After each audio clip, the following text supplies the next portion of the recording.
If you can please pull up the PowerPoint, we would like to get started with the introductions.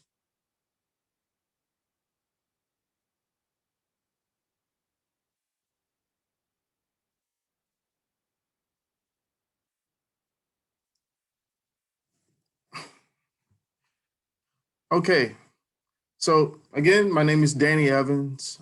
I am the CEO and founder of Millennium Envoys. On August 2012, I had the pleasure of being selected as a Chinese Red Cross volunteer. I was located northeast of China, and I had a wonderful host family, as you can see from the pictures. When I first arrived, I got off the train, and I was the main attraction. So many people staring at me. And then when I got into my host family's car, they had two daughters. The oldest one looked at me and she said, "Welcome to China."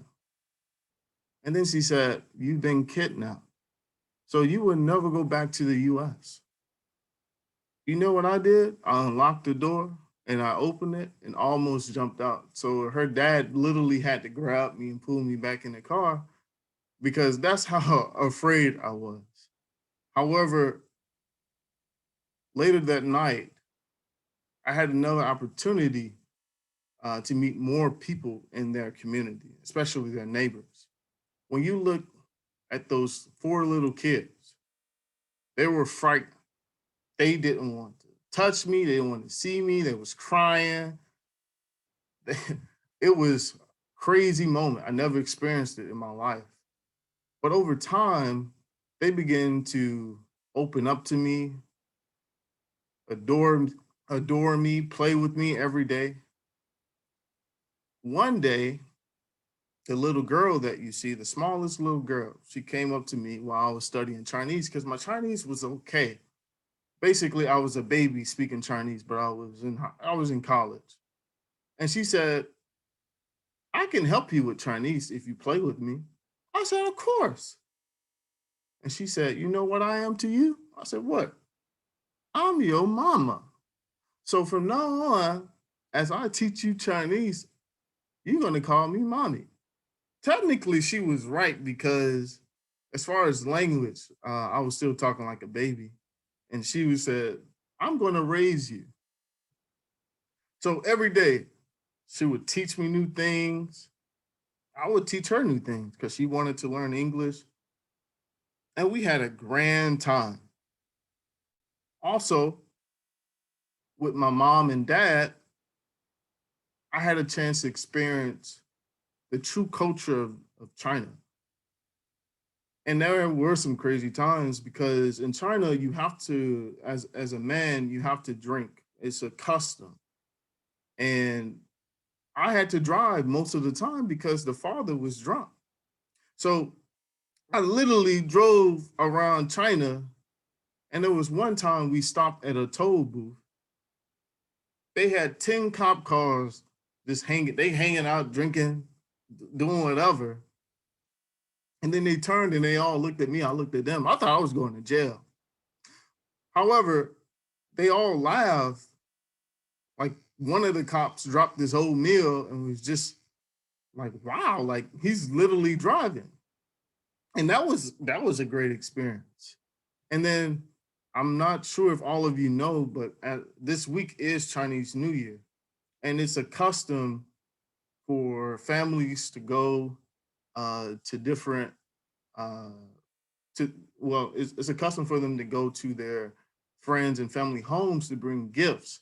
And if the daughter brings a man, then it's considered them getting married in the future. I didn't know that.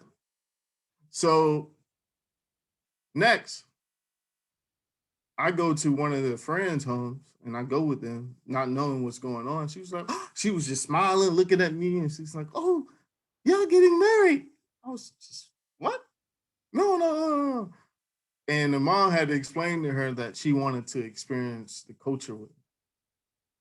So it was just an unforgettable moment. And as I begin to leave and go back to the United States, those tears from those little kids of how afraid they were to like see me and be around me, it was tears of love that they had for me and how I changed their lives. I'm a grown man, so I was crying too because I had like a deep connection with them. And it led to a vision that I see today and what I want to do for the students that participated, that wants to participate in Millennial Envoys program, because that is what I want to bring to all of you. And I have done it in the past. So I would like for you in the future to have unforgettable experiences. And I would like to thank Black Professional International Affairs for allowing me to bring all of this to the table and just partnering with this or with my organization, so all of you can see from the experiences that we have from our great panelists today. We're very fortunate to have them here. And right now, I would like to turn it over to Dr. Tangara, who's the Vice President of Education for Black Professional International Affairs. Thank you. Good evening, everyone. Danny, once again, thank you so very much for bringing this wonderful program to BPIA. Thank you for being a member of BPIA, and thank you for helping to launch this incredible outreach to high school students. It's very important to start early, and this is what you recognize from your own experiences. And sharing these experiences with your students and with the parents and teachers on this call just shows how important it is to walk people in from the ground level on what it means to go abroad, to reach out, and those processes of gaining cultural competence. And that's the ability to move abroad among cultures that are not our own, to learn about them, to embrace them, and to show people that we appreciate them and give them an opportunity to appreciate us, because the diversity of what's represented through Millennium Envoys is not often represented, neither in the press, nor in entertainment, nor in diplomatic circles. So you are setting the young people on this call on an incredible adventure. And I want to thank all the wonderful people. This is our third presentation in the series. And you have always brought incredible people to the table to help guide the way towards understanding how to apply for programs abroad, the programs that are available to them through the public and private sector to help finance their experience abroad, if they're willing to take these steps, the steps that you're leading them to understand the importance of learning a foreign language while they're in high school, and to leave behind the fears that would prevent them from going forward. Remember the three things I always say that keeps our young people from taking advantage to all these programs that other people take advantage of. Okay, and that's fear of going abroad, and you explain that so very well. Funding, to actually have the money to be able to experience, cultures abroad, and I'm forgetting my third F. So it's fear, funding, and family, because often families are reticent to allow their children to go any further than our own backyards. So thank you, Danny, once again. Thank you to all the panelists for your participation tonight. The Black Professionals in International Affairs is pleased to be a part of this. And we know that going forward, perhaps we'll see many of the young people on the call as members of BPIA in the future. And I know, Danny, that you'll lead them in that direction. So thank you, everyone, and we look forward to tonight's program.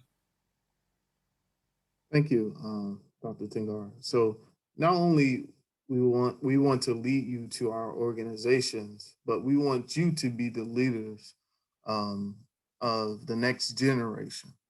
And I think what we have to offer today is something that you really can't find in too many places.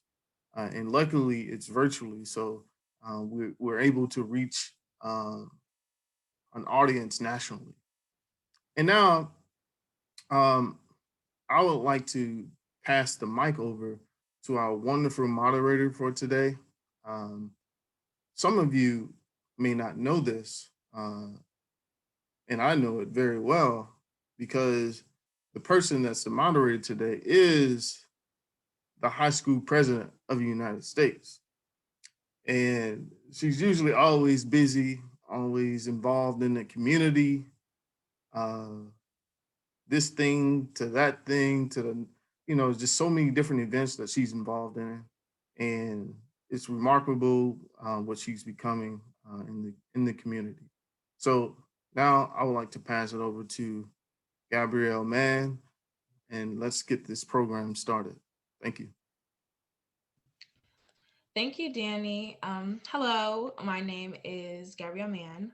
I'm currently an 11th grade student at Baltimore City College High School. I'm my class president, and I run track as well. I've studied Chinese for 8 years. I've traveled to England, Iceland, Ghana, Greece, France, and then I've been to China 3 times. Since we'll be talking about unforgettable experiences, my unforgettable experience was my first time going to China, because I got to use a language that I spent 8 years learning and actually like communicate with people from China and from the culture that I'd been learning so much about for my entire life. So that is my unforgettable experience for the night, and I can't wait to hear everyone else's. For this panel session, we are suggesting that everyone please leave your questions in the Q&A box, not the chat. So that way we can really, concentrate all of the questions and we can get through them as quickly as possible. I'd like to note that we have a student, Janae Workoshin, who will be contacting us. Oh, she contacted us before this event, and she has a question to ask all the panelists later. So to get started for our first question, I would like all of the panelists to introduce themselves, starting with Aaron. But I'd also like to note that each panelist, I'm requesting that you please keep your answers to 3 or 4 minutes. I know unforgettable experiences have a lot of explanations, but if you could keep it to 3 or 4 minutes, we'd really appreciate that tonight. So Aaron. Thank you. Good evening, everyone. My name is Aaron Garnett. I'm an Eagle Scout, an ambassador for the Baltimore sister cities of Cheyenne, and a junior attending Sidwell Friends School in Washington, D.C. I've traveled to many parts of China, Mexico, along with several Caribbean islands. I am also a music producer and musician of multiple instruments, in particular, the piano, guitar, and drums. My best experience abroad was going to China twice and being able to meet people all around the world. We connected instantly, experienced China together, which made the trip amazing, and I still keep in contact with them today. Thank you. And I would like to add that the music that you heard at the beginning is not only great, but it's from your very own Aaron Garnett. So his DJ name is DJ Bagels. So be on the lookout. Okay, thank you, Aaron. Next we have Chanetta Nelson. Hi, everyone. My name is Chanettia Nelson. I'm excited to be here this evening. So I work with the U.S. Department of State, and I'm also the founder of a nonprofit called Engaging Minorities in International Cultures. I definitely am excited to talk to you all this evening about the importance of studying abroad and or living abroad. I have lived abroad myself in China. It was my first trip outside of the country. And I loved what you said about fear, funding, and family, because all of those things were definitely things that I had to think about during my experience. And so hopefully throughout the evening, I can give a little bit more about my experience and the work that I do with the U.S. Department of State and how my experience traveling abroad helped prepare me for my career. Thank you, Ms. Shanisha. Next, we have Jerome Moore.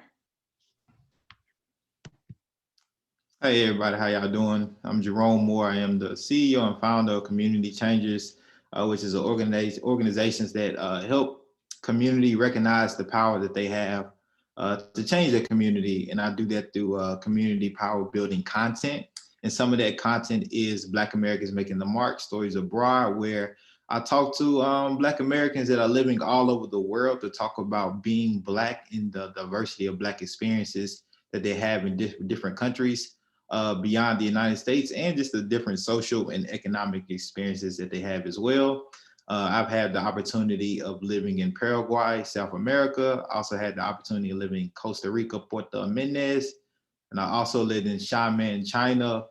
And I've also lived in Bacolod, Philippines. And so I'm excited to share my experiences and really try to be an inspiration to all the other youth that are out there to study abroad, because, you know, if you're like me, I came from a very low socioeconomic area, out the dirt, out the mud. My mama, my daddy, nobody in my immediate family or community really had no awareness about traveling abroad outside of the military. So when I was able to break that barrier for my family and my immediate community, you know, I felt it was my social responsibility to, make others aware, especially Black youth aware, about the opportunities and lifestyles that are possible beyond the United States. And, try to get people abroad and get them the same experiences that I had. That was a significant part of my life. So I appreciate y'all for having me, and I look forward to it. Thank you. Next, we have Cheyenne Boyce. Good evening, everyone. Gabrielle, thank you. And of course, thank you to the organizers for allowing me to share a bit of my story here tonight. Being abroad is my favorite thing to talk about, so I am super excited to be joining this panel. Again, my name is Cheyenne Boyce. My story about going abroad sort of began when I was in high school. I studied Japanese when I was in high school. I'm originally from Detroit, Michigan. I studied Japanese because my mom made me, and I wanted to study Spanish, but that was not going to happen.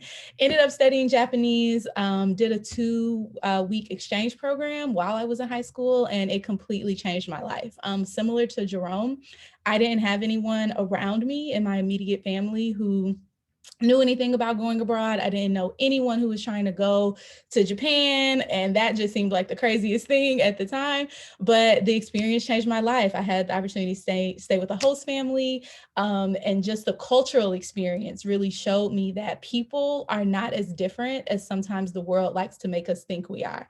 And so that was my huge takeaway. I came back to Michigan. I said, I don't know what I need to do to keep doing this, but that is the plan.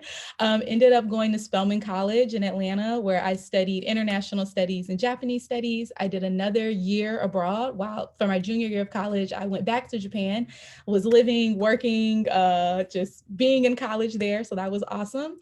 Ended up finishing at Spelman, applied for a Fulbright fellowship, which I'm excited to talk to you guys a bit more about this evening. I did a year in Malaysia as an English teaching assistant for the Fulbright program.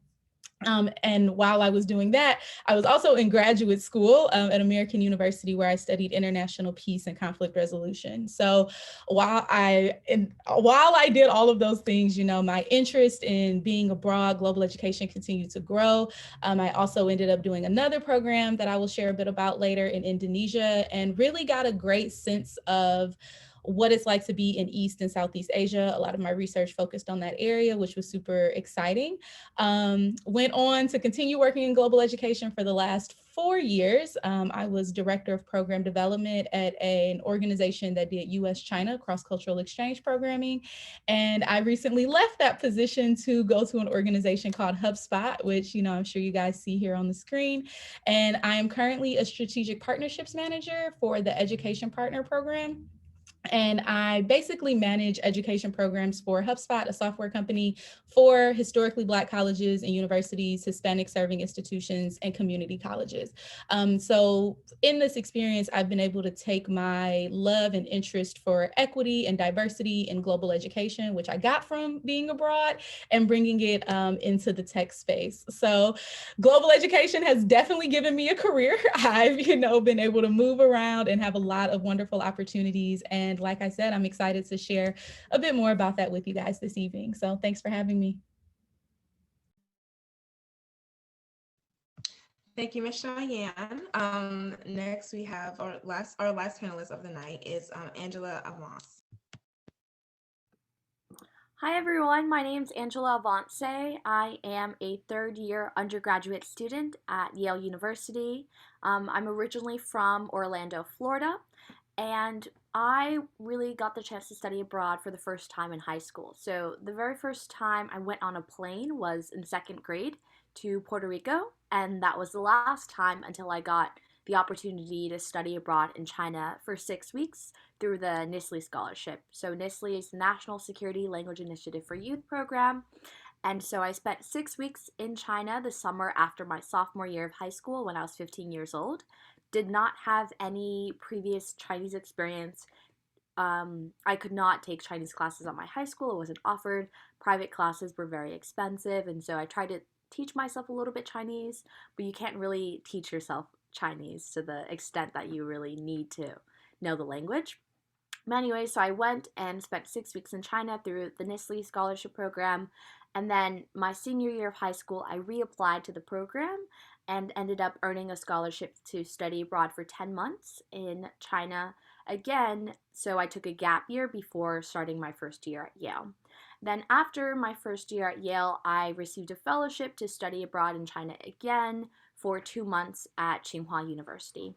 And I'm super excited to tell you all about my experience. I'm the first in my family to go to college. I'm a low-income student, did not know anything about study abroad or had any immediate resources. It was kind of a combination of luck and curiosity. And so I really encourage you to keep doing what you're doing, learning as much as possible, seeking out these opportunities, because you're going to grow a ton and you're going to really surprise yourself.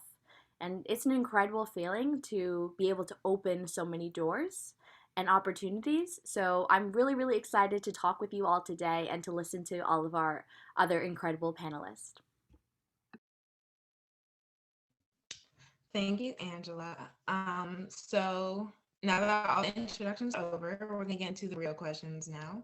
Also, I see a few questions in the chat. If you could please put those in the Q&A box, that'd be so helpful. Thank you so much.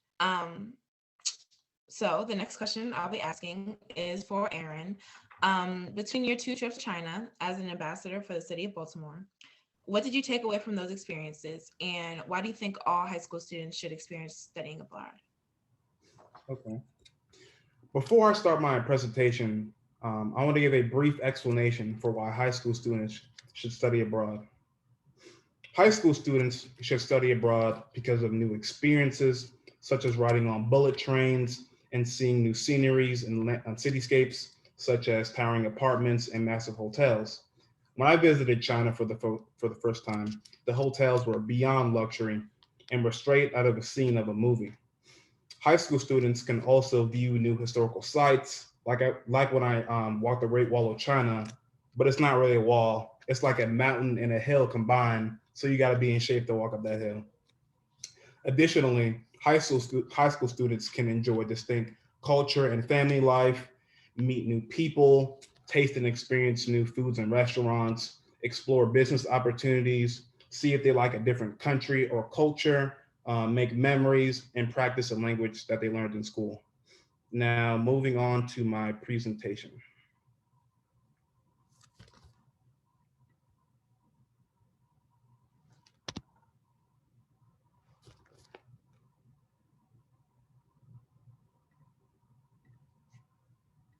Next slide, please.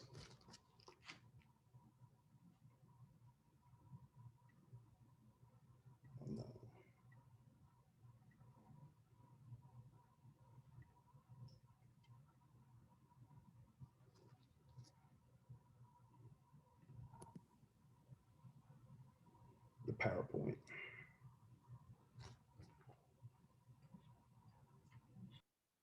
Can you show the PowerPoint, please?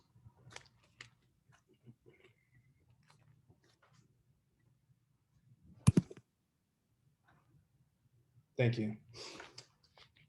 So like I said in my introduction, I've traveled to China twice. I've been in 2017 with the Confucius Institute at the University of Maryland, College Park. To qualify, I had to pass any level of the YCT or HSK test, which is the Chinese as a second language test. The trip was sponsored and paid for by the Confucius Institute in China. My parents had to pay for my flight, my passport, visa, and my spending money. My second trip in 2018, I went with Baltimore Sister Cities through the mayor's office. To qualify, I had to pass any level of the HSK test. Baltimore Sister Cities paid for 50% of the cost of the trip. We also received sponsorships from private individuals and businesses to help pay for the other 50%.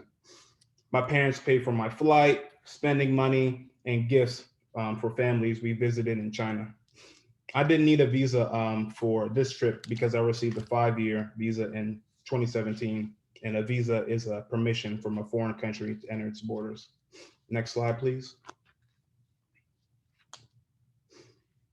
This is our flight over. It was a 13-hour nonstop from Dulles to Beijing. I could have watched over 13,000 movies, but I only watched 7 to 8, and I even had time to sleep 4 times. All meals were provided on the flight, and the food was good, especially the breakfast. Next slide, please. This is the crew from Maryland that went to China in 2017. All the students were from different schools. To help get to know each other, we met twice before we left for China. My brother and I went to China together, so that was amazing. Most of the other students from Maryland had taken Mandarin since the 2nd grade. My brother and I only had 2 and 3 years of Chinese experience. Next slide, please. The dance-off in Tiananmen Square. In Tiananmen Square, there was a boombox playing the hottest tracks of the summer. I loved to dance, so I was dancing, and a circle formed around me. Then another camper from Brazil jumped in the circle and challenged me to a dance-off. We were both killing it. What a memory. Next slide, please. These are all the students from all around the world who attended the camp. I made friends with half of the camp, and we hit it off so well that we kept in contact using the House Party app when we returned to the US. Next slide, please. The Great Wall, misleading title. As you can see, it goes straight up. What's interesting is the people of China thought our crew were sports stars, so they would take pictures of us constantly. They would walk up to us, they would grab us out of a crowd, and in some cases they would ask for our autographs. Next slide, please.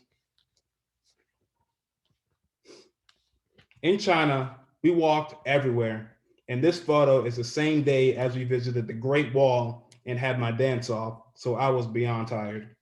Next slide, please. This is my real tight crew in 2017. We did everything together. We had parties in our hotel rooms, we ate together, we rode on the bus together, we just had fun. And the common language for everyone was English, but everyone knew Mandarin, but at different levels. Next slide, please. In 2018, it was just a fellows trip. So Colby and Mateen went to China with us in 2017. So Danny, our chaperone, was the only person we didn't know that well. Next slide, please. This is in a tunnel near a convenience store, and the graffiti was very dope. We went to a convenience store every opportunity we had to buy water and iced tea. It was hot every single day, and the humidity was very high. Next slide, please. In our 2018 trip, this camp offered an hour-long Chinese class every single day, including lessons in culture, calligraphy, and the language. We broke up into groups based on our level of Mandarin. Next slide, please. Also in our 2018 trip, Danny scheduled time to meet business owners, politicians, and government officials in China. Next slide, please.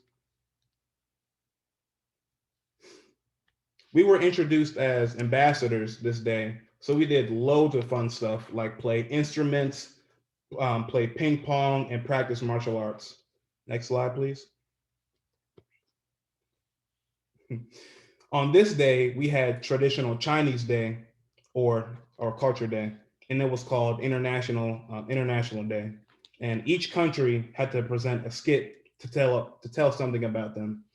And we did a skit about Baltimore, and we taught everyone how to dap. Next slide, please. The food in China is nothing like US cuisine. The food is sweet, spicy, and savory. Loved all the food, except fish eggs. I didn't eat that. Next slide, please. This is our flight back home. Amazing trip. On the way back, we had a stop in Chicago, then on Dulles. Next slide, please. And these are all of the cities I visited over the 2 trips. Thank you.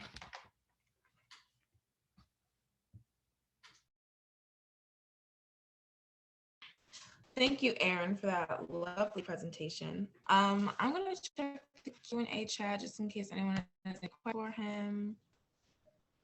So far, we don't have any questions, but okay, no, we do have one. We have a question. What were the 2 tests you had to take to qualify for both trips? I had to take the HSK and the YCT. So I had to take the YCT on my first 2017 trip, and my 2018 trip, I had to take the HSK test, the adult. And the YCT is the Youth Chinese as a Second Language test, and you have to be 16 years or older to take this one. 16 years or younger to take the YCT. And the HSK is the Adult Chinese as a Second Language test, and there's no age requirement for this one.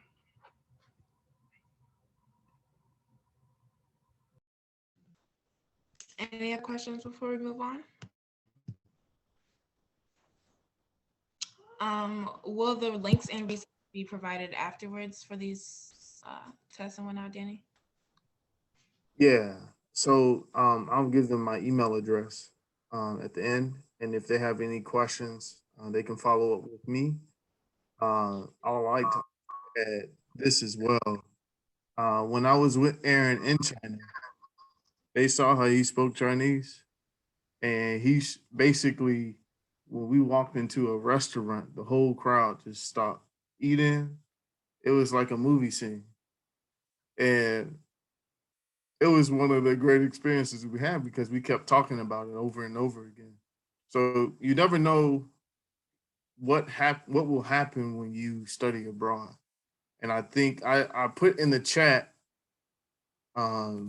free programs for high school students. We had on session 2, we talked about it. So just check out the YouTube Black Professional International Affairs YouTube channel, and you can see the second session. But check those links out after this session. Thank you.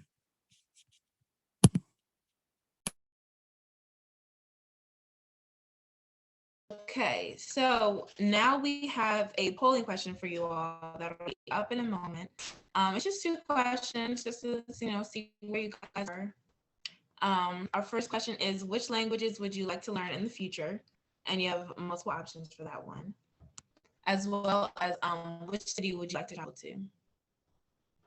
So we're gonna give you guys like a couple minutes, a minute or 2 to answer those.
Okay, so the results are in for the whole. A lot of people said Spanish, and then Japanese is a close. Oh, and French. Wow.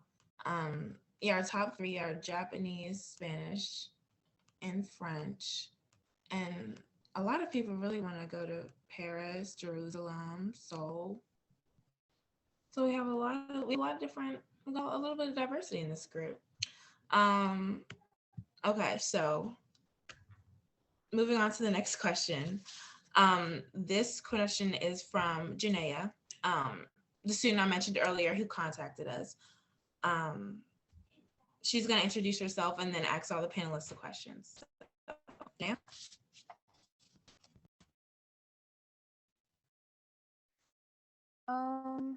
Good evening, everyone. My name is Janea Wilkerson, and I was born in Baltimore, Maryland. I'm 16 years old, and I'm a sophomore at Baltimore City College. I studied Chinese for 8 years from my kindergarten year to my 8th grade year, and French for 4 years from my 6th grade year to now. I've traveled internationally to China, Jamaica, and Canada. My favorite international experience would have to be going to China because I got to have conversations with people who were fluent in that language, and it allowed me to test my Chinese skills. My question for the panelists is, when you were my age, what made you want to study abroad? And if you had the opportunity, what other language would you like to study? Thank you. Okay, I'll go. Janaya, how old are you? I feel like you're trying to have me tell everybody how old I am. I'm 16 years old. 16. All right. So I started learning Chinese when I was 8. So you have me beat because you said kindergarten. But I started learning when I was really young and continued to learn Chinese throughout my education from 8 years old all the way through high school, and then even went to college and majored in, one of the majors I had was Chinese studies. My interest came from my school requiring us to learn a foreign language. And we had Spanish, French, and Chinese. And so at 8, my mom and dad sat me down and was like, what do you want to learn? And I said, Chinese. I knew nothing about China, Chinese, none of that. So I took the class, loved it, stayed in it. We only had to do 2 years, but I decided to stay in it and sing songs and cook dumplings and all kinds of stuff. Had a blast and ended up going to high school. And my mom was like, if you major in Chinese, you got to also look at international studies so you know about the world. And so I learned about the world in college, and I was like, I have to go abroad. That was my one goal before I graduated from college, was to go study abroad. I'm inspired by Gabrielle, Aaron, and Janea because you all you got out of the country before I did. I didn't leave the country until I was 21. Yeah, 21. And so you have a head start compared to what I had with having opportunities and taking advantage of them. I ended up getting a scholarship, which I believe we put in the chat, but it was from the Chinese government, and they paid for everything, which a lot of governments actually do pay for people to send their citizens and their students to their countries to study about, study the culture, the language. And so I was very lucky to be able to have a full ride and be able to have it paid for, because like it was mentioned before, sometimes funding plays a huge role for why you can't study abroad or why you don't study abroad. And that was why I didn't study abroad until my senior year of college. But I took that risk, got over my fear of not graduating when I wanted to. And I was the first in my family to graduate from college, and the first in my family, my immediate family, to go overseas. I'm the oldest of 5. And so that was me setting the bar for my siblings, and even had I even got my youngest, well, he's not the youngest anymore, second youngest brother. I took him out of the country with me for the first time when he was 20. So I'll stop there, but I would say that you all have inspired me, and the fact that you're even here tonight, you have a head start that I didn't even have. We didn't have these kind of panels and stuff when I was younger. I was figuring this thing out. So kudos to everyone that's here.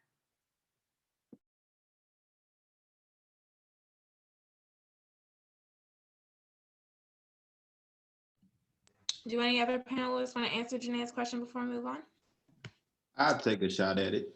So at 16 years old, I thought I was going to the NBA.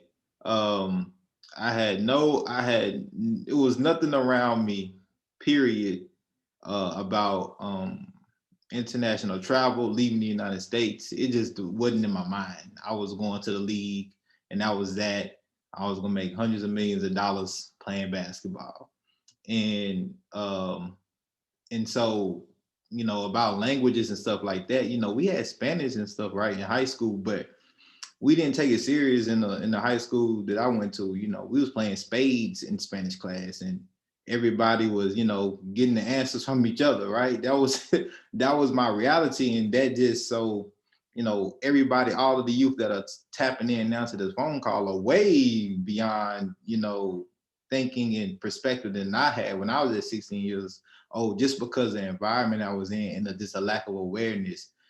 People were, worrying about other realities that was going on right in the community and not really thinking about what was going on outside the United States and how those experiences could be significant to the lives in other ways as well. And so, I didn't get my first abroad experiences until I was 24, 25, and that was through Peace Corps.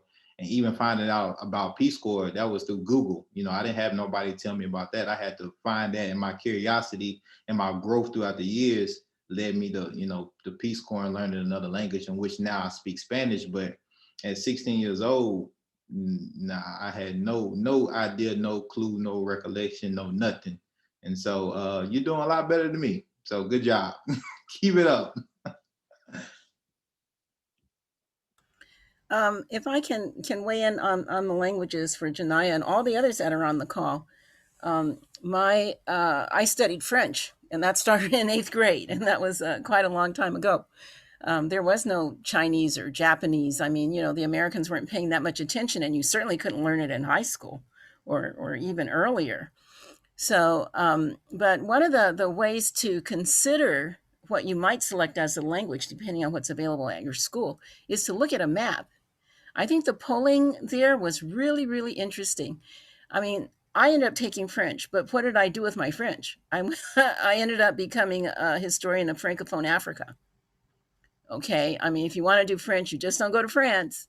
There are a lot of African countries and other places in the Caribbean and other places around the globe that speak French.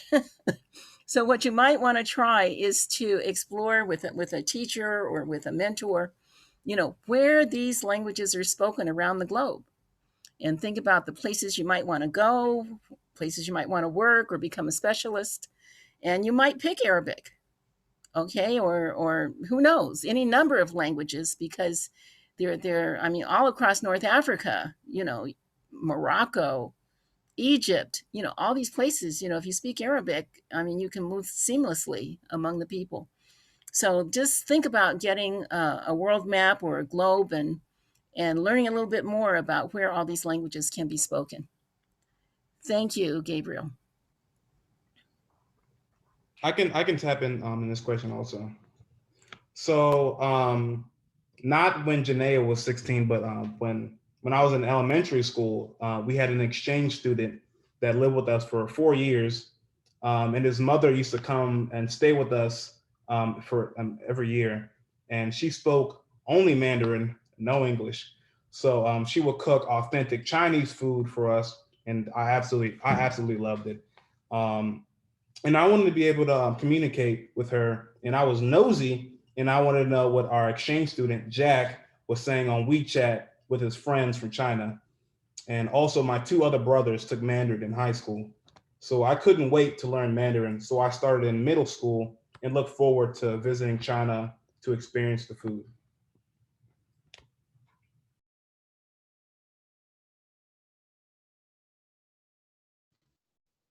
So is there any other questions, or anybody else want to answer that question? Okay, so if not, I have a couple questions in the chat. You all have such amazing stories, and I'm wondering if any of you have attended a foreign language immersion program. I'm not a panelist, but I'll say my years of Chinese language, I attended an immersion school from 1st grade through 8th grade, but panelists, have any of you attended an immersion program by chance or anything like that? I actually did. So I didn't attend one until college.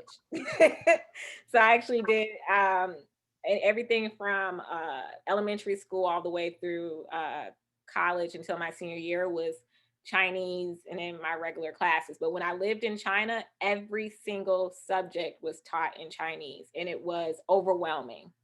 And so, Gabrielle, you being in that program, God bless you, because you definitely have an advantage there when you go from going to classes as a elective, right, to it being a required class, and you're learning every single subject in that language. It becomes a little bit overwhelming, but it's well worth it the younger you start, right? And so I always encourage parents, especially now, if I know anyone who's considering like what kind of school to put their child in, I always recommend an immersion school. And as long as the school's willing to accept you at whatever age you are, it's not too late, right? The younger you do it, the better. So if whoever asked that question, if you're not in the class, or I don't know if you're, a parent or whoever, but I always encourage you to do it at any age. The sooner, the better. Sure. And I would love to just jump on that as well, because I am also a very strong advocate of an immersion program. I have not done one in the States myself, but I have worked with a number of programs in DC that are dual language immersion programs, and the opportunity, like was just being said, the opportunity to really be immersed in that language consistently it makes such a big difference in how you understand and process the language. And it actually sort of goes back to the previous question about my advice for learning languages. I have been super fortunate to study Japanese and Indonesian and Malaysian and Chinese. So Bahasa Indonesia, Bahasa Melayu, and then Chinese as well. And now, because I don't have opportunity to practice those languages, everything is sort of just mixed up in my head. And, one day I hope that if I'm able to travel, again, it will come out. But for example, I did a critical language scholarship. So I spent 2.5 months in Indonesia intensively learning Bahasa Indonesian. And it was a great way for me to learn the language. I went from novice to intermediate, like advanced, in the course of 2.5 months.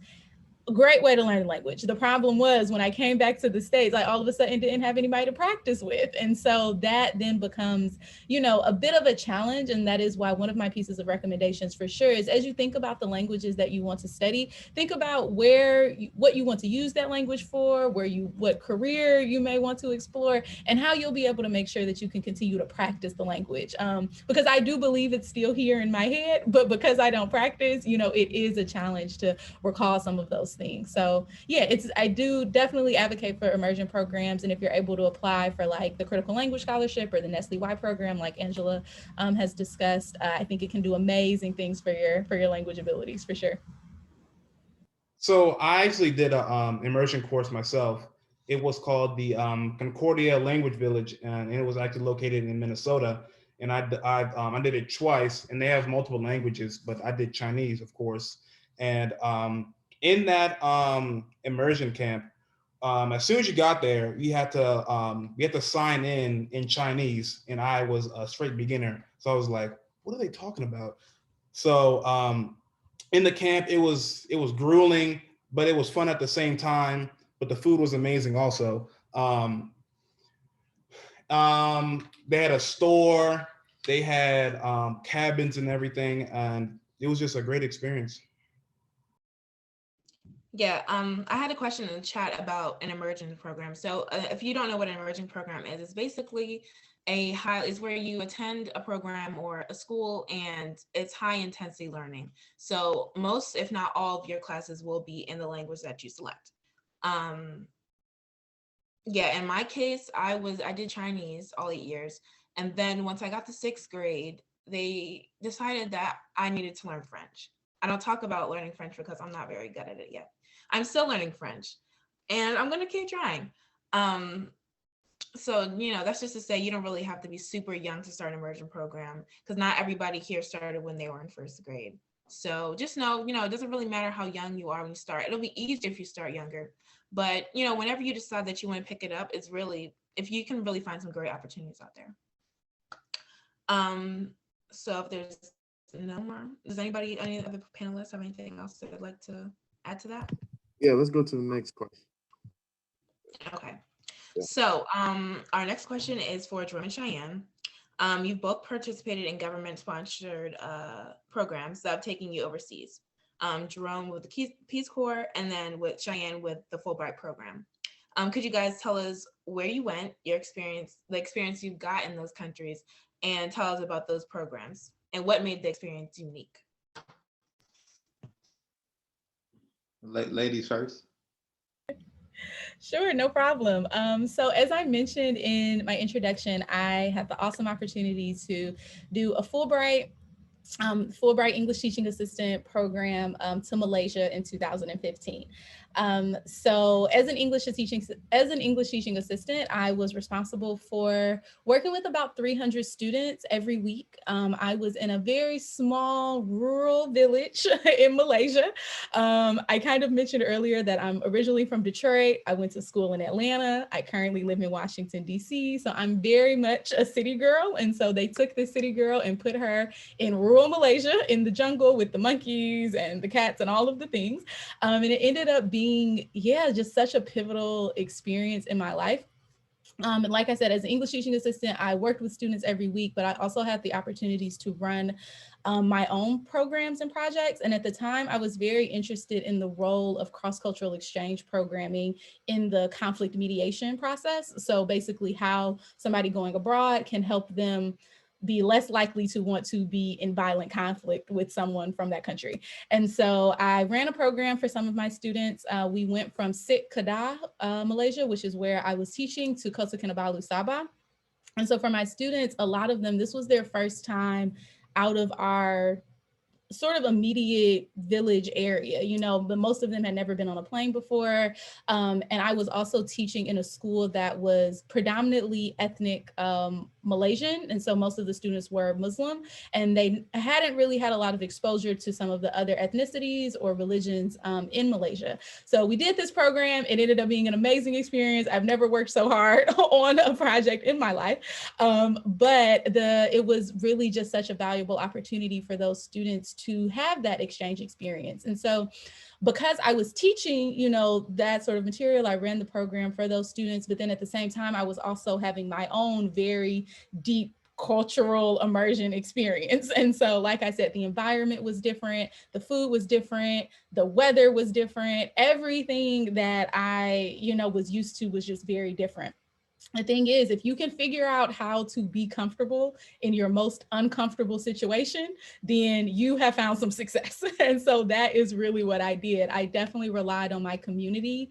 The other teachers that I worked with, they were amazing. I ended up becoming really close with their families, going to weddings, celebrating different holidays. And so I think there's two things that were really unique about my experience. One, the deep relationships that I was able to create. My students, this was in 2015. So this was, 6 years ago at this point. And I still have students who I talk to on Instagram who reach out to me about the trip that we took like it was yesterday. And so these are memories that were obviously lasting for them and also lasting for me. And so it's just, the relationships that you're really able to cultivate when you're willing to open yourself up, share a bit about yourself, learn a bit about somebody else, those can be really impactful. And the second thing was how my experience had a direct impact on my career path. So I did my Fulbright while I was in graduate school. So I took a year off to go to Malaysia, which meant I had to come back and finish graduate school. So when I started graduate school, I was interested in international development, working for, organizations like USAID, because that was all I knew. I didn't know anybody who was working in global education or who knew about foreign service careers or anything like that. And so I did the program and I came back to graduate school and completely changed my concentration. I stopped working on international development. I started focusing on youth education, really got into the education piece of conflict resolution. And then I got a job in global education. I ended ended up becoming an advocate for global education, working for all of these, with all of these different programs that have been mentioned here tonight. And so it really is interesting how one experience, you never know how it's going to impact your long-term trajectory. And so for me, I do feel very lucky to have been able to establish a career and do things that I'm really passionate about, because I took the chance and spun the globe around and decided that I should apply for a Fulbright in Malaysia. And so, it was a really, really amazing opportunity that I don't think I'll ever forget. So thanks. If you don't mind, I just want to add something to that. So the reason why Cheyenne had this great opportunity for her to participate in the Fulbright program is because she prepared her resume at a young age for those opportunities. So it's key that all of you, with the information that we send to you, to take advantage of it. And if you have any questions, please be like Jerome. If you're curious, do your research or follow up with us. We'll be very delighted to assist you, because you can participate in the Fulbright scholarship program. You can join the Nisley program, but you need to make sure that you are prepared, that you set your resume differently from your competitors, because it's very competitive to join these programs. So please do so.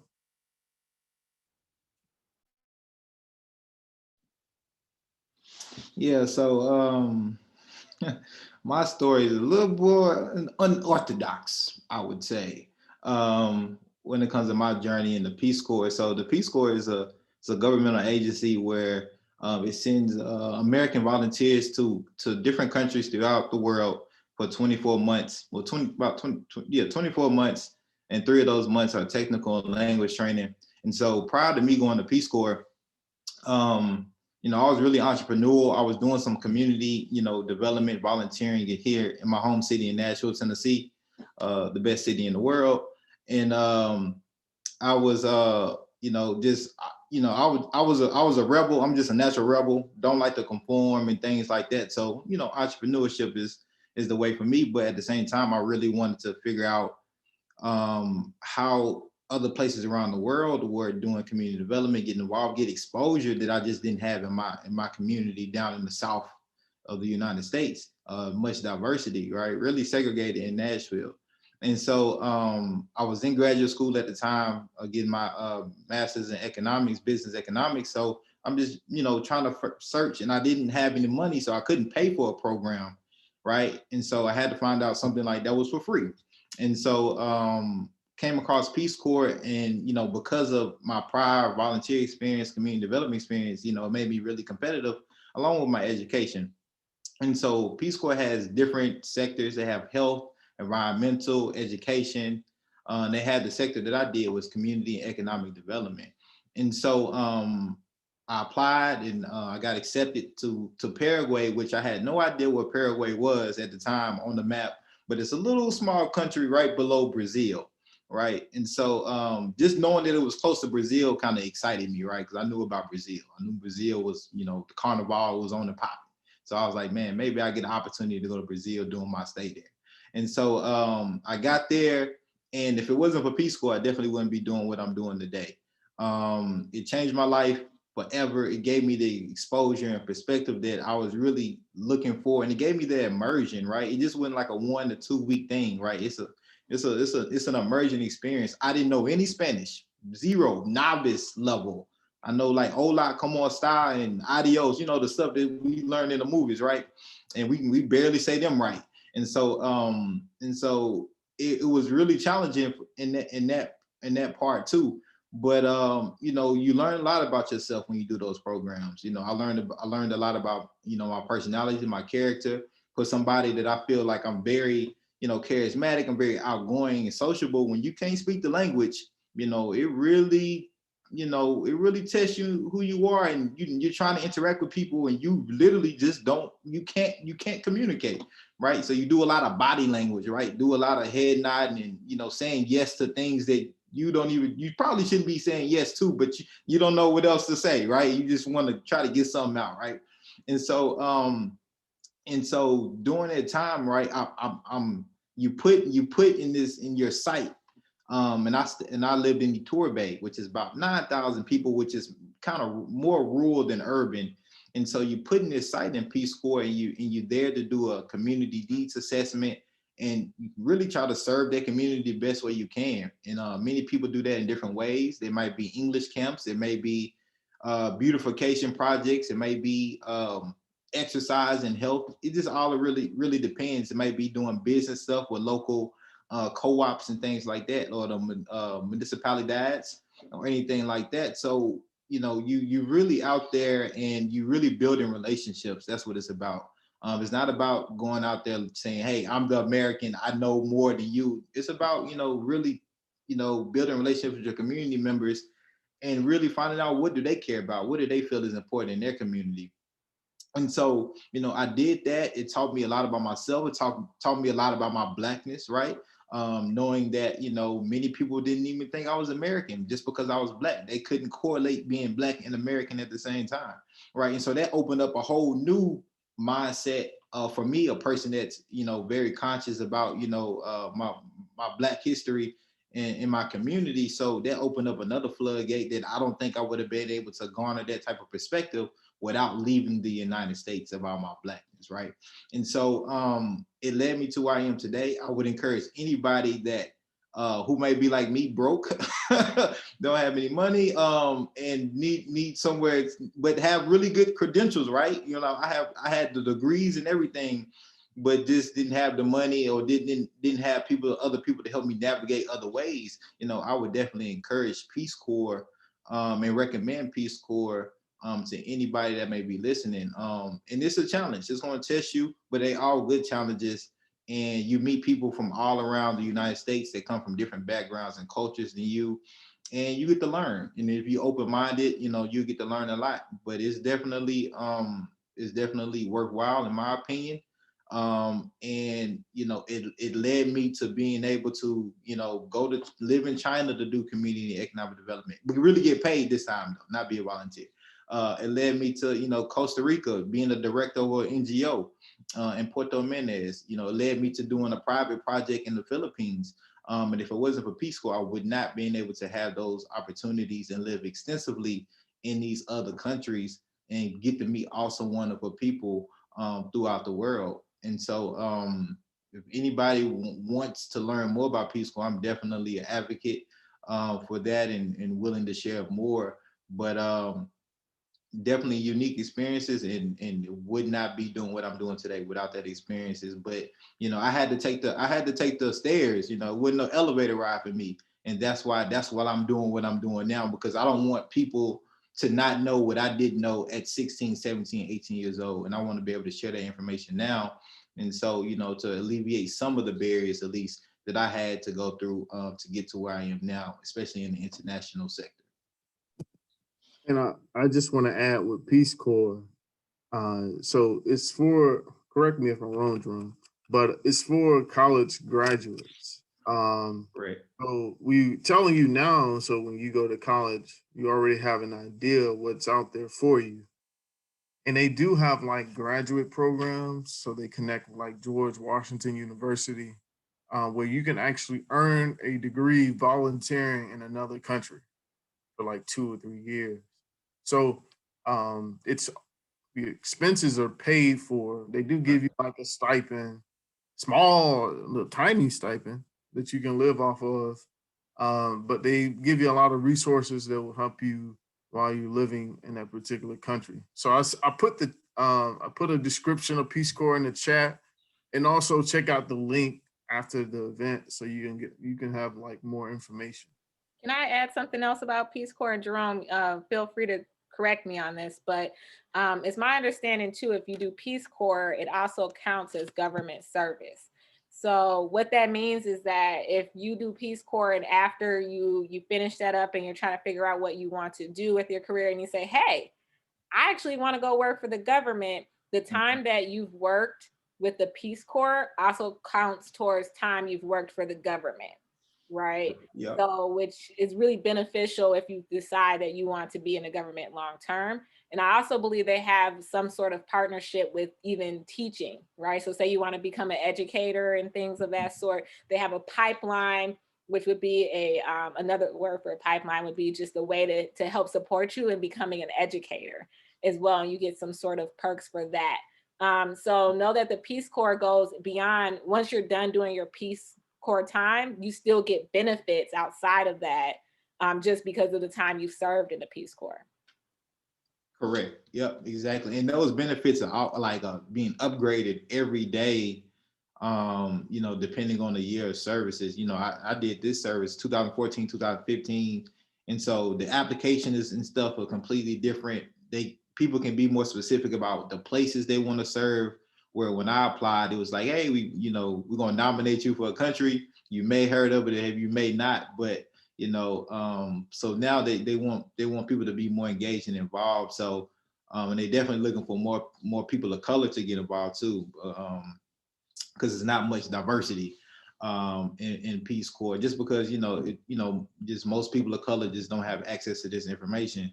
I went to college. I went to college and everything. I still didn't run into nobody that did Peace Corps. I didn't see no recruiter or anything. So and so it's definitely good now to hear about it, so you can be looking out for recruiters or tap into recruiters in the city that you may be in, or just definitely email or contact me and we can figure that out. But it has many benefits way after you serve, and they offer great support to its return Peace Corps volunteers to help them figure out what they want to do next, and always bring them back in to do other things and to recruit.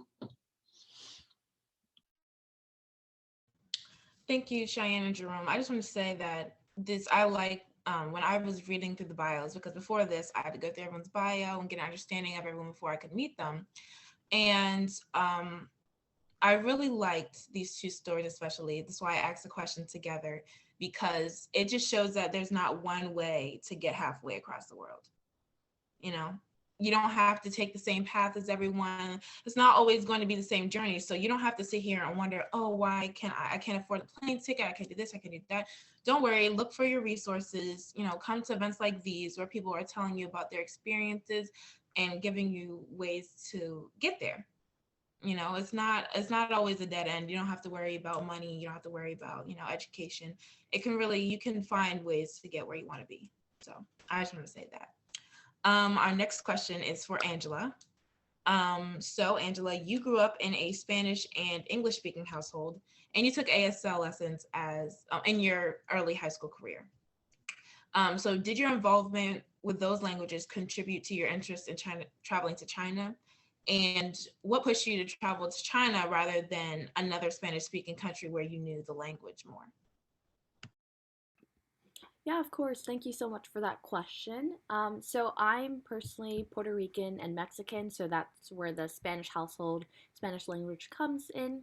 So I was always exposed to Spanish growing up. I'm also from Orlando, Florida, where there's a lot of Hispanics and Latinos there. And Florida has a large deaf population, so there's really great opportunities to study American Sign Language, or ASL, in high school. So that was kind of my language experience growing up. And my involvement with these different languages really contributed in my interest in wanting to learn Mandarin. So I lived in Florida for the majority of my life. I didn't really have any travel experience. And in second grade, I went to Puerto Rico, and that was my first and last time on a plane until I went to China. In fifth grade, I went to Washington, D.C. for a school trip. Besides that, I didn't really have any travel experience. But I took this one class in high school called AP Human Geography, and that really showed me about international relations and really just about the world, and made me realize that I've been living in this bubble my whole life, and I wanted to go out and see more of the world and just try to get as many experiences as possible. And so that that combined with seeing how powerful it is to connect with other people in their language. So seeing my mom be able to form relationships with people by being able to speak in Spanish with them, I saw how powerful that was. So that, witnessing that, and then going through reflecting that I've been living in Florida my whole life, I decided, you know what, I'm gonna go abroad. I want to do this. And so one day I just Googled scholarships to study Chinese abroad. And I chose Chinese because I thought, I want to go abroad and I want to learn a new language. What language should I pick? And I chose Chinese because I always found China to be very interesting, how its ancient and modern culture is able, ancient and modern culture and history is able to kind of coexist with each other. And so I found that very fascinating. But then also because I wanted to study abroad, I wanted to learn a language. And I figured if I'm going to learn a language, I want to pick a language that's super, super challenging. And that is definitely Chinese. And so I Googled scholarships to study Chinese abroad. I found the National Security Language Initiative for Youth program, or the Nisley program, which is a scholarship sponsored by the U.S. Department of State, the Bureau of Educational and Cultural Affairs. And so I found that program. I thought it was a scam because it just seemed too good to be true. Did a lot of research, saw a lot of blogs, watched YouTube videos, and thought, okay, wow, this seems legit. And so I went through the whole application process, which the applications they open in the fall, open in late summer and close in the fall. And went through that whole process and really, really enjoyed my experience. That I was able to participate in the program twice. And I think that you should definitely look into this program more. You can learn Chinese, but you can also learn Korean, Russian, Arabic, Hindi, a bunch of different languages, and go abroad for 6 weeks for a summer or 8 to 10 months for an academic year. And the program is fully funded, so your airfare, all of that. You live with a host family for the majority, or if not all of the programs. And you also get a stipend, which is really, really helpful because, as I mentioned earlier, I'm a first-generation college student, also low-income student, and so I was really, really grateful for this scholarship program. And one last thing that I'll mention is that I did not know any Chinese, so if you didn't have an opportunity to learn Chinese in elementary, middle school, or high school, you can still apply for this program, and I would really, really encourage you to do so. So, thank you. Danny, can I add something real quick? Go ahead. All right. There's this term we've been throwing around this evening a lot, and we didn't really go into it, and the term is critical language. And I think it's important for you all to know, because most of this panel, we're talking about Chinese. and I think there's a strong emphasis, and of course, this is with BPIA. So, it makes sense why Chinese is the main language that we're talking about, even though we have Spanish and French. Gabrielle, you're going to get better in French. I see it coming. No, it's not Gabrielle. It was Janea, right? But anyways, a critical language is what the U.S. government considers to be very important to national security, right? And it's not just Chinese, right? So I work for the Department of State, and a lot of the languages that we need, there's 15 on our list, but just some that I know that are somewhat being taught in DCPS public schools and possibly in Baltimore public schools.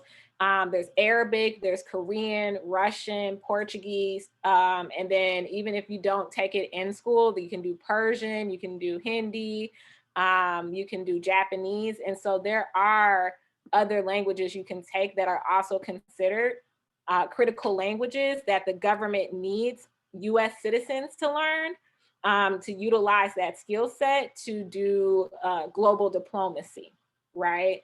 And so even though there's an emphasis on Chinese this evening, know that it doesn't have to be Chinese. There are other languages that are considered equally important, which I think all languages outside English and outside of English are important, but there are some that are politically, equally politically important as well. And so if you're not taking Chinese, that's okay, right? You can take, Portuguese, you can take Arabic, you can take Japanese, you can take Korean. And there are programs that are very similar to the ones that we talked about this evening that will offer the same opportunities for funding and support and resources. So I'm going to stop there, but I just want to make sure that we talk about that because it's been coming up a lot.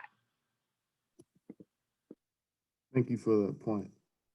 Yeah, thank you for the clarification, because I was definitely listening and I don't really. So thank you, Angela and Chanettia, for that. Our next question is from Aaron, actually, and he'd like to ask his fellow panelists a question. Yes. So I'm extremely grateful and amazed after listening to all the panelists' international experiences. And I was curious, what has made you want to tell your story regarding your experiences studying and living abroad to encourage the youth to seek the same opportunities as you?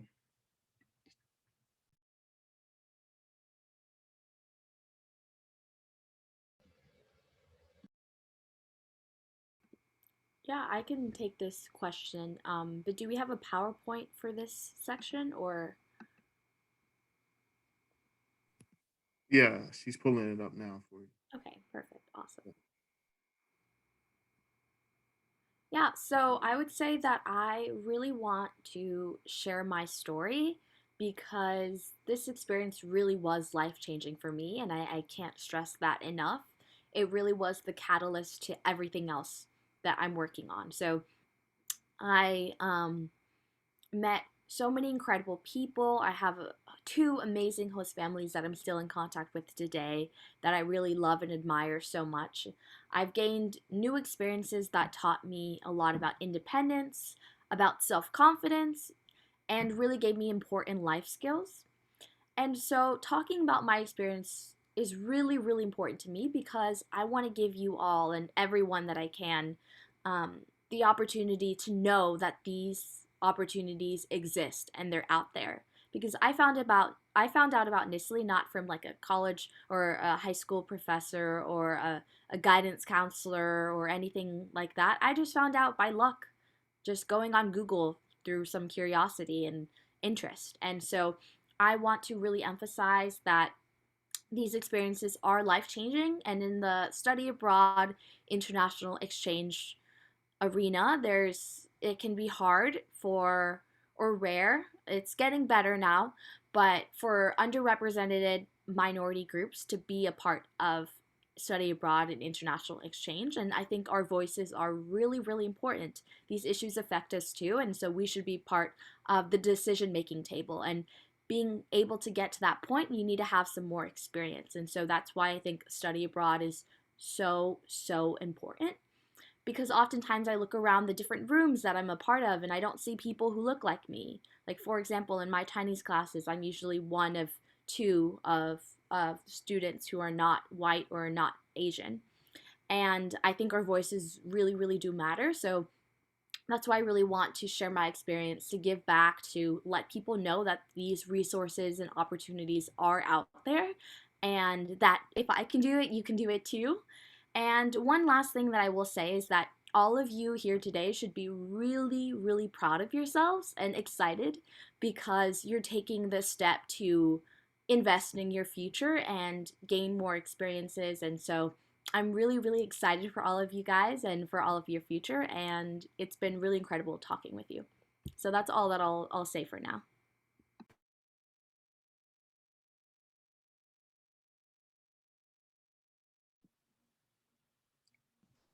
So do any of the other panelists want to chime in on this one, or? I think I'm up next. I have some pictures up.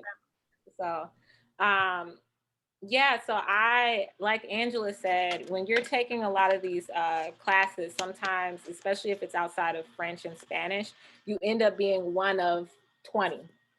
And so from the time I was 8 all the way until even living in China, I was always the only Black person in my Chinese classes. I think it's a little different now, but at the time, that's what it was like. And I'm sure that from what I've heard in some situations, it still is like that. When I went to college, I ended up graduating and being the first African American to graduate from DePaul University with a Chinese studies major, right? So that was some years ago. I'm not going to tell you my age, but it was a while ago. But it still was important that to see that happen and acknowledge that something in me felt like more people should have that experience, especially living abroad and meeting people from all over the world. And it didn't always make me happy being the only person of color, particularly a Black person in Chinese classes. And so I started up an organization called Engaging Minorities in International Cultures because I wanted to see more youth of color taking advantage of foreign language studies and being able to go abroad and use those language skills in foreign settings. The amount of doors that have been opened for me because I spoke Chinese, because I've traveled around the world, has given me so many experiences that I couldn't have paid for. And so my organization is geared toward advocating for youth to continue to study beyond just 2 years of foreign language study and to go the distance, go from, elementary school, middle school, high school into college and continue to learn, to apply for scholarships, to study abroad, to meet people and engage in global settings and be a part of global conversations. Because even in my place of employment, there are not a lot of people in color who are discussing foreign policy and politics. And so I think that you have to start with the youth in order to start seeing changes in the workplace, right? And so I think that is where I was inspired, was my experience of being the only person and understanding that others need that same experience and finding a way to do that. And I did it through starting up a nonprofit.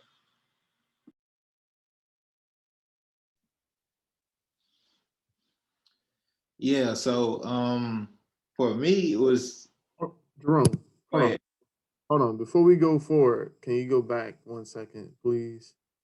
And they have a question in the Q&A section. And it's from Nicole. I think we should direct this to Angela and Ms. Nelson. I think both of you could possibly answer this question. So since you... Yeah, so I'm not going to answer it.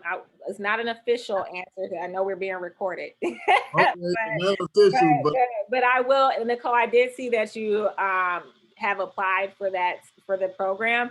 And let me say that it's still pending. There is no official guidance on whether or not in-person study abroads will be happening in 2020. And I would say if you applied for the program and you're waiting to hear something back on whether or not you'll be selected, contact whoever your point of contact is and ask them what will be the status of if it will be virtual or in person, because at this time we're still figuring that out. I hope that answers your question, Nicole, but good luck with your application process. I'm really excited to see that, and keep in contact with Danny and let him know. And one thing that I'll add really quickly is that because these programs are sponsored by the State Department, the number one priority they have is safety. And so they're not taking this decision very lightly. And so at the end of the day, refer to the Nisley website for the official word.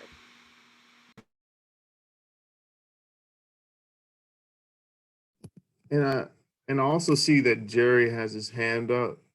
So if you can type your question in the Q&A, we'll be happy to answer that.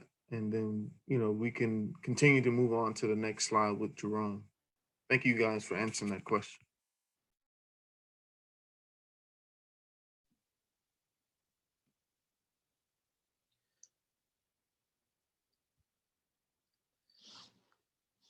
Yeah, so for me, it's just really important for me to share my story because it wasn't nobody to share with me, when I was going through this process. Like it's really that simple. And for my organization, I have like a slogan. I said, change yourself, change your community, change your world. So I was able to change myself.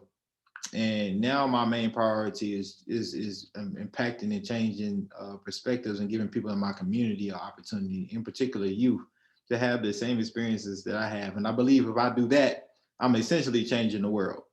And so, with that, I created the Black Americans Making the Mark Stories Abroad. And that Black Americans is really important for me because when I travel, not only that I didn't see many Black people, but when I didn't see many Black people that was from the United States. There was my other brothers and sisters from the continent or the Caribbean or from the UK. And so that highlighted a lot to me too. So, with Black Americans Making the Mark Stories Abroad, that's exactly what I'm doing. I'm sharing the stories of other people that have had the same or even greater experiences outside the country than I have, to garner more awareness for the listeners. And I'm proud to say, I have a top 100 country podcast, place and travel podcast in the country. And so, and I couldn't do it, without my experiences, but I definitely couldn't do it without the guests that I have that's sharing their experiences for the people that's tapping into the show. And so I just think it's definitely my social responsibility, but just how important and how, meaningful I know it can be, and just how much, it would have helped me to have somebody share their stories to me at 15, 16, 17 years old. So I just feel, responsible and obligated to do so. And I'm glad that I am doing that. And I'm glad that I get to meet other people like the panelists and also like the viewers that, are interested in, want to, further, international study abroad and learning languages. And, be better than me, be greater than me, live in many countries more than I live in, and just, but also remember to take it back to your community. And so you can impact other people's lives that may not been afforded the same opportunities or been afforded the same knowledge that you had. And Jerome, I don't want to put you on the spot, but since you got the top 100 traveling podcasts out there, do you have one memorable story, like quick summary of someone that you interviewed that you can share with our audience and also with the panelists? Because I'm curious too. Because I definitely looked at your videos, and I can say that every person that you had to present, just amazing point of views that they have and experiences. So I just want to put you on the spot with that. Yeah, man, there's so many, but I think like it's two kind of perspectives that it came up that are very interesting to me. They kind of stood out, especially as Black folks, in our kind of relationship with the continent of Africa. We had two guests in particular, really come on and express how they had identity crisis as a Black person on the continent of Africa, because their culture was just so different in some of the Africans native to that land, referred them to as a white man, and not because of their skin color, but because of their intellectual culture. And so that just blew my mind, because a lot of times when we think about culture, and as the guest broke it down to me, it wasn't about it's about food or even how you look or how you talk, but intellect is a very huge thing, or a huge part of culture as well. And so for them being a Black man in this case, and dark skin, and being in a Black country, in a Black village, and it could be considered white, which is mind-boggling to him. But he then learned, like, hey, they wouldn't necessarily talk about my skin color, but they was talking about my intellect and where I learned to speak, where I learned to study, where I learned my system was white.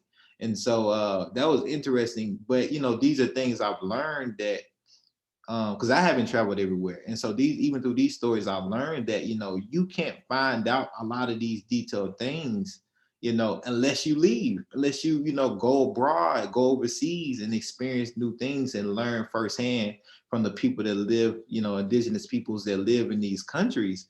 And so if anybody is interested, one, I'm always accepting guests, but two, definitely go check it out and learn about just a different diversity of Black experiences in particular that we all have, that are very vastly different, from the United States to the UK to the continent of Africa to the Caribbean. And they really, just help you, really get a different perspective of the world and of yourself, and start very interesting conversations after each episode. Well, I just want to add real quickly that even other races experience this too, because Right. with my trips to China, I was with Chinese Americans, and the native Chinese couldn't understand why my Chinese was better than theirs. And so they had to do a double take. Like, I still can't comprehend why it's, African American can speak advanced Chinese, but I'm looking at you and hear me, but then again, you can't really talk to me. It's like they couldn't comprehend. Right. Right. Yeah. So yeah, I think a lot of Americans experience this when particularly if they're, they have different race from another country. So they have the same ethnicity from as people in a different country. Third culture, that third culture thing. Yeah.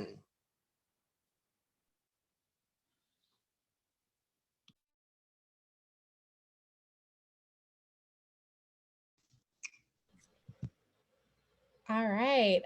So yeah, for me, definitely agree with, what the other panelists have said in terms of, being able to connect with other people and learning from different cultures and things like that. Yeah, I think it was so interesting to hear Jerome's, slogan for his organization, because one of the first phrases that I learned while I was studying Japanese is, when I change, the whole world changes. And so that was something that really resonated with me, just in terms of how I see myself as an individual, but also how I see myself as a global citizen. And so I share my story because I think it's very meaningful when we as individuals understand that, I sort of mentioned this before, like, we are not as different as sometimes the world likes to make us think we are. And so when you can build those relationships, those are long lasting experiences that do impact how you ultimately navigate, in the world and in society. But I also do want to sort of touch on some of the more practical things that I gained, or just a couple of things that, I think are also really important. So for me, the network that I got after participating in a number of State Department sponsored programs and just other global programs in general.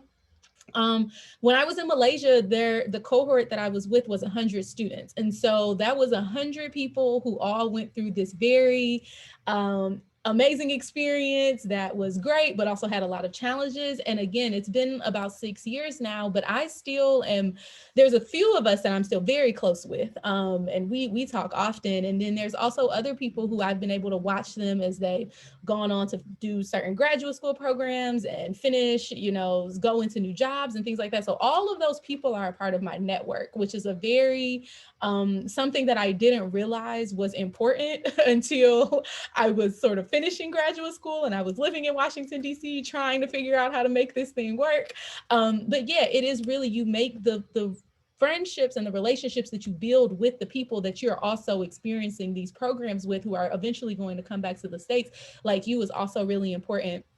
And then, also just touching on the skills that you gain. You learn so much about how you communicate. You learn about what you do when you're faced with challenges. You learn about, all of the cultural competencies. I know that was mentioned earlier. All of those things are experiences that you will take through the rest of your life. And so for me, working in corporate America now, having to communicate, with folks from, different backgrounds, all of the things that I learned while I was abroad come into play on a daily basis. And I'm so, grateful that I had the opportunity to really grow and learn and develop in a way that acknowledge the importance of being able to communicate across cultures and being able to understand the nuances of society and be able to connect with people even when they may seem different from you. So I think, the relationships that I've, made have been great, but I've also been able to take away a lot of really tangible, practical skills from my experiences abroad. So, and also it's really fun. I'm sure you guys are looking at the pictures that are on my slide. I, love working with youth. Like I said, I used to teach and things like that. So being able to just have fun and have conversations with people really do create these memorable experiences. So, yeah.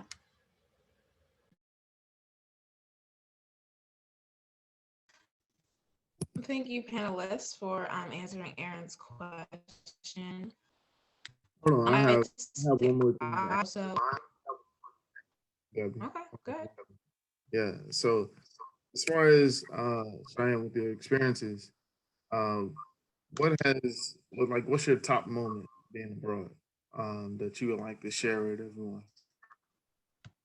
I think you said top experience, just Yeah, generally. yeah. Top moment being like experience being abroad. Um, I mean, I've had some pretty awesome moments. Definitely the trip that I talked about earlier, being able to take my students on that program and give them that experience was a really great moment. Um, two things that are really standing out like in my head right now. One was when I was in Indonesia, and like I said, I went to Spelman College, so I don't know how many folks on the panel are out there are familiar with like HBCU band culture and the experience of the band and things like that. And so I was in Indonesia, and there was a band that I'm telling you could have given FAMU a run for their money. They were up there with any other HBCU band. And it was just so interesting that, wow, I am literally in like the middle of Indonesia seeing there's a band go by, and no one really around me in the program could relate to it the way that I could, but I was super excited. And so I think that's another example of how you never know what you will experience abroad and how you will be able to connect with someone else. So that was really interesting. Another one of my favorite moments was actually pictured on that slide. I was in China. This was my second day there. I was leading a trip for students that the Confucius Institute took to China. And yeah, I met some students. They were like in kindergarten, first grade, learning English. And they came up to me and they were like, "Oh, you can speak English." And they wanted to ask me these questions. And it was super simple stuff like, "How are you? What's your favorite color? Where," because they were practicing their English the same way that I was practicing my Chinese at this very, beginner level. And so it was just so funny. They wanted to interview me and take pictures, and their teachers were so excited.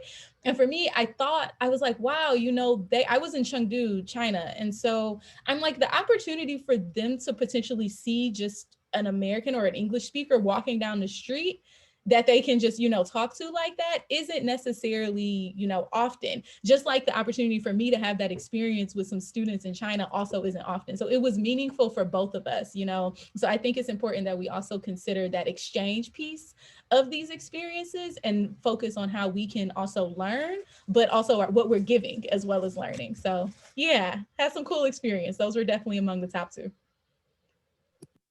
Thank you for sharing that. I appreciate it. Okay, so is there any more?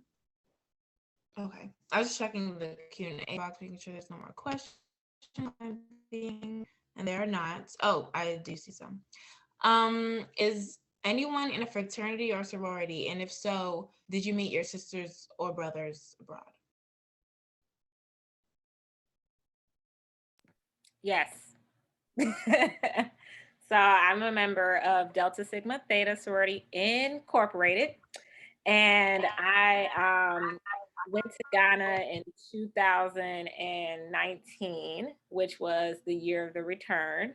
If some of you don't know about it, it was when Ghana was offering a warm welcome to African Americans in the United States to come home. They said they didn't care where in the continent your origins really were. Ghana is home no matter what. So there was actually a huge wave of African Americans during the Christmas season in 2019 that went home, I'm gonna call it home. We went to the motherland and we were able to do sightseeing. And during that time, I met a lot of people from my sorority as well as other sororities and fraternities. And we had like meet and greets and got to see each other. And the soror, who's my sorority sister, is one of the people who hosted us in Ghana, Accra. So to answer your question, yes. And there are chapters for a lot of sororities and fraternities across the world in different countries. Delta Sigma Theta has several chapters abroad as well where we can link up with our sorority sisters. Thank you for that, Chanettia. I did not know that. That's actually really interesting. And conveniently, the next question is for you. So on your trip overseas, did you see a lot of diversity in terms of the students that attended in the trips that you were on and, any of your abroad trips? Did you see a lot of diversity, and how did that affect you after you entered a professional setting? Okay, so yes, I found more diversity in my classroom when I was living in China than I had in the United States, which is really interesting because we're a melting pot here. But my roommate in China was from France. One of my best friends that I had met while I was there was from South Korea. And I met other friends from Colombia. And so I was able to learn so much about different people. Hey, Sora, I see you in the chat. I was able to meet people from all over the world and get to know so much more about other cultures. I always tell people one of the most interesting things that I found out when I moved to China for a little bit was that I met more Africans from the continent in China than I had living in the United States. And that's because that's a whole other situation, but the Chinese government pays a lot of money to allow African students to study abroad in China. And so I actually met people from all over just living in China. And I actually have been to 7 countries since living there to visit friends that I have met while I was living in China. And so that really opened the door for me to go abroad and study and meet up with people and learn more about cultures. And it set me up to explore culture in a different way, where I work for the State Department and we have a program called the International Visitor Leadership Program. What it is we bring over 5,000 people each year from various countries around the world to learn about their professions in the American context, but they also do an exchange. It's an exchange of professions. So we bring over doctors who learn about their, certain areas like, combating infectious diseases. And they meet with other physicians in the US and they talk about the things that they're researching and how to do better, practices. We meet with, we bring over social activists from all over the world. And me living abroad has made me understand the importance of cultural exchanges, meeting people from all over the world. My particular portfolio is actually in Africa. So most of the people that I interact with are actually from African countries. And I don't know if you all know this, most people think, in Africa, they speak French and English, but they also have Portuguese speaking countries in Africa. So a lot of times we think of Portuguese, we automatically think about Brazil. But we don't think about the Portuguese speaking countries like Angola and Mozambique that also speak Portuguese. And so it's really opened my eyes to the global exchange and diplomacy and the importance of learning about other cultures and people from all over the world and how much you create peace and understanding from just visiting different countries and living abroad and working. So I am grateful for my study abroad experience because it opened the door for me to be a part of a program that's so impactful. We've had about 500 alumni from our program that have become current, our former presidents, or heads of state in their countries. So these are leaders that come in this program and end up going back home to their countries and changing the world.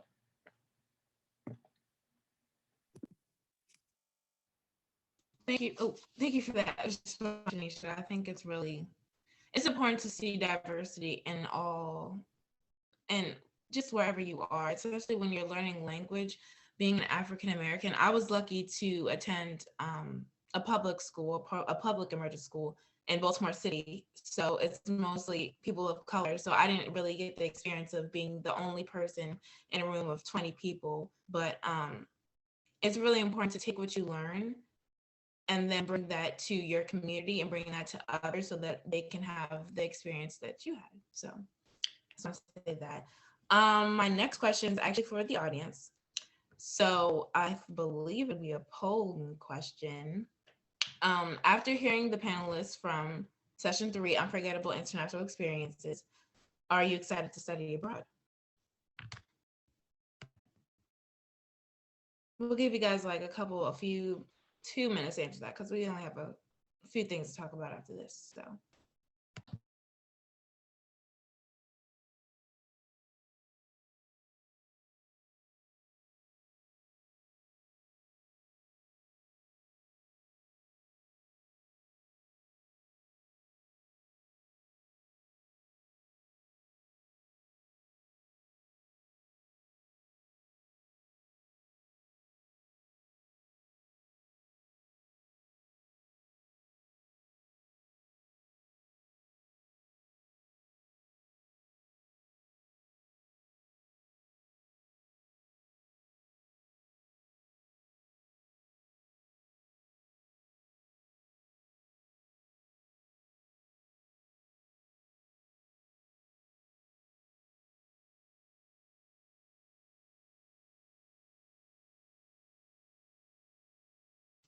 Okay, so I'm glad to see that everyone said yes. Yay.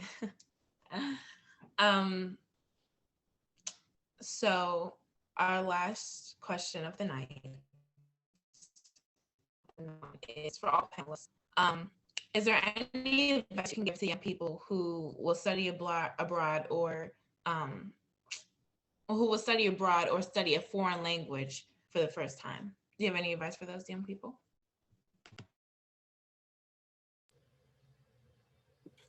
I want to revisit the 3 F's that we're talking about at the beginning of this. So, fear, take the leap, trust the process, take the leap, and definitely, you know, ask questions, talk to people. The more people that you talk to and get access to understanding the resources that are available to you, the less fearful you become, and you actually become more encouraged and excited.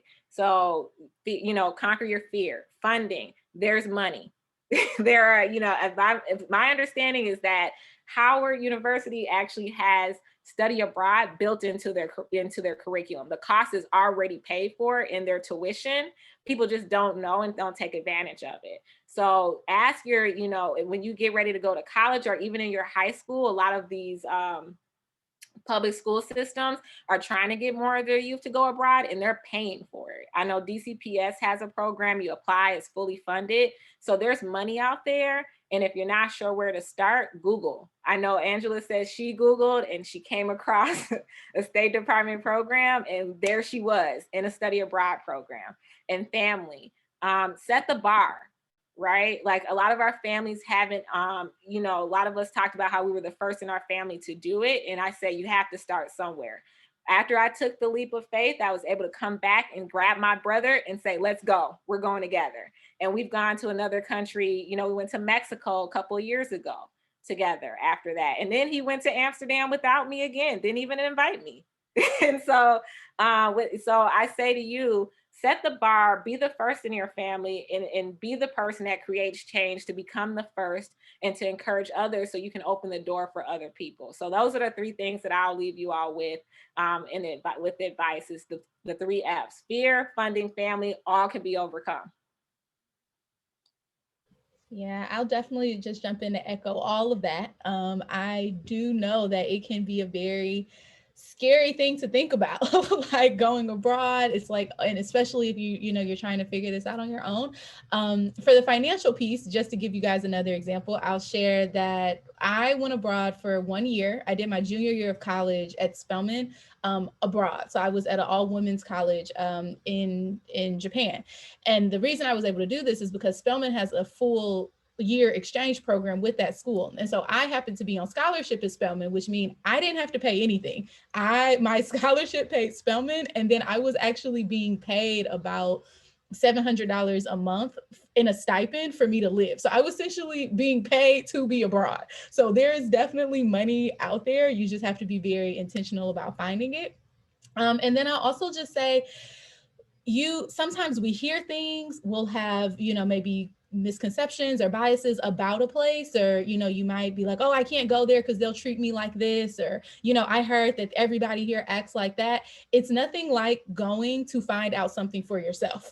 So you may be hearing these things, and, there may be some validity to it, to an extent, but it's just nothing like being able to go and get your own experience and then being able to tell your own story. And so I think that, for everyone that's, listening, you're already so many steps ahead by participating in this event this evening. So continue that, continue to do this work, and just know that you're creating your own story and your own path, and you don't know where it's going to lead necessarily, but, if you keep pushing forward, it will work out. So yeah, just keep pushing and figure out your own story for sure. I also have some advice as a high school student. Practice. Find free language groups to practice in. Start language groups in your high school so you can practice outside your class and even your high school and stuff like that. Yeah, I can also give some advice as well. So one quote that I really, really love is, if there's a will, there's a way. right? And so when you're trying to step out of your comfort zone and experience these new opportunities, sometimes it's going to be challenging and there's going to be obstacles. And so when those situations arise, you want to keep a positive attitude and remember what your goals are so that you can really follow through. Also, I would say that you want to figure out when it comes to learning a foreign language, it can be really challenging, but figure out why you're learning that language in the first place and what works best for you. So maybe you really like music. Try to find different artists that sing songs in that foreign language or listen to TV shows. One thing that you can also do is like listen to the news because they have really standard pronunciation there, and that's really helped. Even if you don't understand, you're just exposing yourself to the language, and that constant exposure, especially if you don't have the chance to go abroad just yet, is going to be really, really helpful for you to just immerse yourself in the language in whatever capacity that you can, even if it's from home at the moment. So I would say maintain a positive attitude. If things get challenging or frustrating, explore something else. So listen to music, look into TV shows, movies, try to connect with people. And relationships really make it worthwhile when it comes to language learning experience, because you're going to have a lot of stories where you say, wow, this is why I'm learning this language, because I'm able to build that really strong connection with someone. And I want to add to this because when you study a language, you need to find those opportunities to use it. And for high school students, they have Star Talk. Um, I know a lot of high school students are not aware of this program. We did talk about it in session 2. I will put it in a link a little bit later, the link that you can actually sign up and join the program. And it is virtual, and they have all the critical languages that we just discussed. So these are languages that they teach you during the summer for free or for like a small cost that you do not learn in the classroom. But most importantly, it's going to improve your resume. So when you apply for colleges and you have that piece of being involved with Star Talk, because the National Security Agency sponsors that program. That's a government agency that focus on, like your James Bond and what you see on TV. You can become one of those individuals if you decide to work for the National Security Agency or the CIA. So if you have like a foundation in a language already, uh, government agencies look for that. So it's crucial that you start now, uh, like seeking those opportunities to learn languages. Trust me, I know. And I would just like to just say, yeah, what everybody else said. Ain't no need for me to add on to that. Everybody said it great. And hey, just do it, right? And do what Nike said, just do it.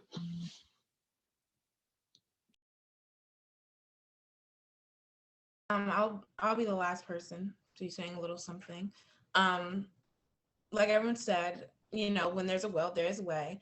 And don't be afraid to make your own way. If your school does not have a language club and you'd like to start one, or you'd like to find one and there's nowhere near you, start your own language club. If that's something you really want to do and something you're passionate about, you should start to do that. If you want to raise money to get yourself and a couple classmates to another country, you can do that. At my school, I started my class's fundraising committee so that, for our class trip, I could, help as many students as possible get as far away from Baltimore as possible, because a lot of them have never left the country or even the state, or sometimes their side of town. So, don't be afraid to forge your own path, like everyone's been saying, and create your own way. So with that being said, on behalf of Millennium Envoys and Black Professionals in International Affairs, I'd like to thank everyone for being here tonight, the panelists, the attendees, all of our hosts. I believe Aaron has a couple last few things to say. But yeah, we just like to thank you all for being here tonight, for participating and being active listeners. I know it's a really long call. There's a lot of information. There's a lot to digest, but we want to thank you for being here tonight. Thank you. Can you pull up my contact information, please?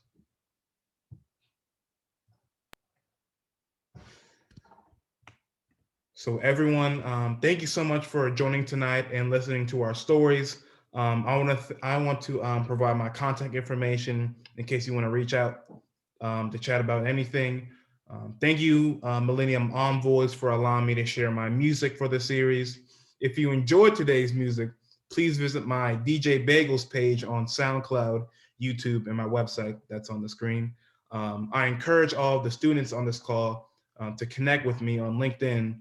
And lastly, I provided my email address if anyone would like to reach out.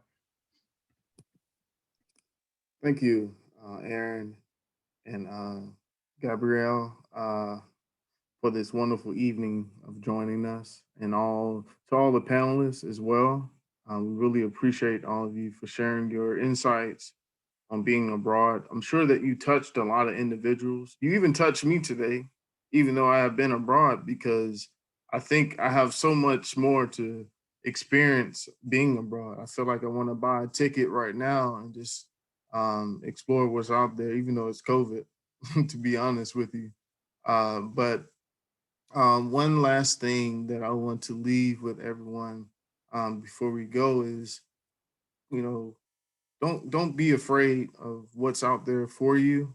There are a number of opportunities for you to go abroad and also learn languages. No matter where you come from, no matter which situation you in, um, Google it. Google has been the most important word in this discussion, because you can find infinite opportunities for you, because I can assure you that your peers are not looking for that. And maybe your school doesn't have the resources to put you in that direction. As you see in the chat, my information is there. Please reach out to me if you have any questions. I told you about Millennium Envoys and what we do for students, college students, young professionals. Take a look at our website, and also add our panelists on LinkedIn. You see their Instagram. Check that out. There will be more to come, so we will not keep you waiting. Millennium Envoys and Black Professional International Affairs will be doing more in the future, and we ask that all of you join us again and have a great weekend. Don't want to take too much of your time. Thank you very much. Appreciate it, everybody. Thank you, Danny. Thank you so much for joining.